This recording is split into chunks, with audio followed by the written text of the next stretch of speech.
Hey, my name's ShawNshawN. I sell art on ShawNshawN.co and specials on eBay. Today we're going to review Fantasy Island.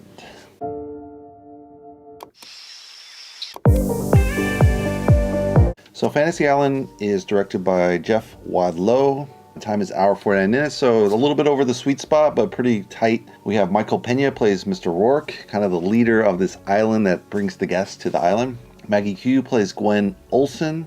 She's one of the guests who has this fantasy of meeting a long-lost love. Lucy Hale plays Melanie Cole. She's a guest of the island and she wants to have revenge on this high school bully of hers. Austin Stowell plays Patrick Sullivan, this guy who lost his father and he wants to be in the army like his father was. Jimmy O. Yang plays Brax Weaver, one of two brothers that are really annoying because they're different races, so it's kind of a little PC Hollywood in a way. Portia Doubleday plays Sloan Madison, the victim of Melanie, the high school bully. Ryan Hansen plays J.D. Weaver. So you have kind of these basic stories similar to the way the original show was shown from 71 to I think 84, 77 to 81. And that premise was people always came to the island. There would be a few guests. It was about romance or something. And then the fantasy might go astray, and then Mr. Rourke would come in and save them from themselves. So again, they're kind of using a lot of that into this story as well. So obviously they're giving they're asked a questionnaire, they win this trip, and then the questionnaire is what's your ultimate wish? So they just put some random stuff, no one believes it kind of thing. They think it's gonna be a big party or something. So one of them covers Maggie Q, who has this fantasy of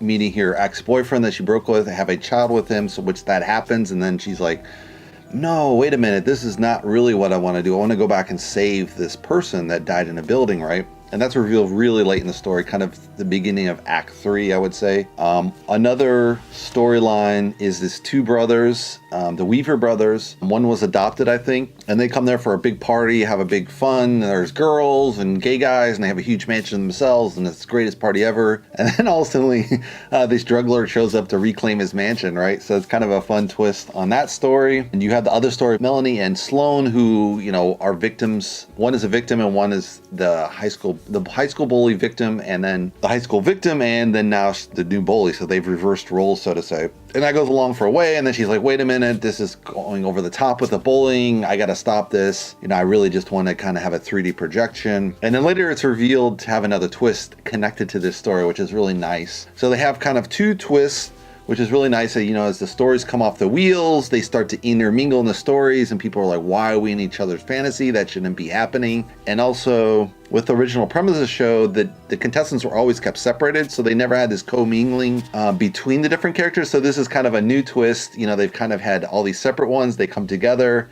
No one knows why they're together, and it turns out there's a subplot and then a subplot within the subplot, so there's multiple subplots. They also explain a little bit why the origin of Mr. Rourke, why he's there, why he doesn't leave the island, and he has his wife, and then she died, and so the only way for him to remain on the island and be with her is to stay on the island. So they have that nice premise set up. One of the setup is, this twisted girl, like she's actually torturing her victim. So that's kind of a really funny twist on the island. I thought it was going to be, it's going to be a horror film now. But really, if you look at the other fantasies, they're really following kind of that traditional mindset of Fantasy Island. This is the only one where it's like this cruel revenge story. So that's a little bit of a twist, I would say, on the Fantasy Island concept. They have kind of a stodgy thing where the power of the island comes with this dark crystal in the center of a spring, which is kind of a little bit hokey explanation. But again, it's a visual medium, so you need to explain the power of the island visually. In the original show, they never did. It was just kind of this mysterious connection. Maybe it's the devil, maybe he's connected to the Greek gods, and there's this secret power of Mr. Rourke in the island. You never know how it comes about. So here they're kind of given a concrete symbol of this crystal. As the guests are kind of being hunted down by these madmen at the mansion, they're like, well, maybe we blow up the crystal and that'll survive it. And they go into the spring, and then there's all kind of monsters and stuff in the spring. So it's going to be doubtful whether they survive or not. And then in the end, they just take a flight out of there like the normal Fantasy Island, which is a little bit incongruous with the right at the climax of Act 3 where they're all in peril. You're like, well, if they're all in peril and the island's trying to kill them, then why does the island let them go in the end?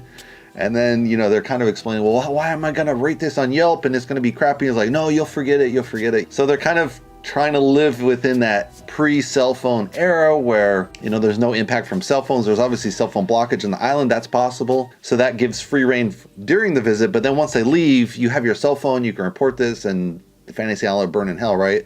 Or they'll be closed and sued. So that's kind of left open-ended, like, no, you'll forget. It won't be anything. And which is true in the original premise of the show, because you would leave Fantasy Island, be like, whatever, it was crazy. But in this one, you just like instantly start writing on Facebook as soon as you get reception, right? So who's to know if they actually forget about their fantasy? But they try to use that little bit of a device like the cell phone block, so you don't have the cell phone as an outlet to escape, calling authorities, report this wild madman running to the island kind of thing. I think, you know, this is kind of the curse of the modern day horror film. They don't really deal with the cell phone. They kind of say like, let's do it without the cell phone, so then we don't have to deal with how the cell phone can save you from everything.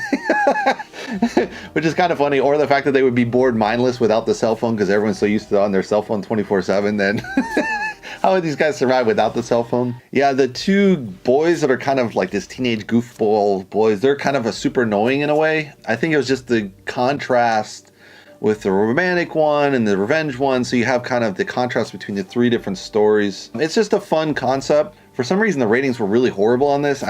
So I didn't go the first week, which I kind of was like, I should just went, because sometimes you rate it low and it's not that bad. I wouldn't say it's like a keeper as far as like, I wouldn't buy this and add this to my DVD collection per se, Blu-ray, I guess, or HD or whatever it is nowadays. But, you know, as far as a one-watch kind of date movie, I think it's pretty good for that. So I'd rate it kind of entertaining.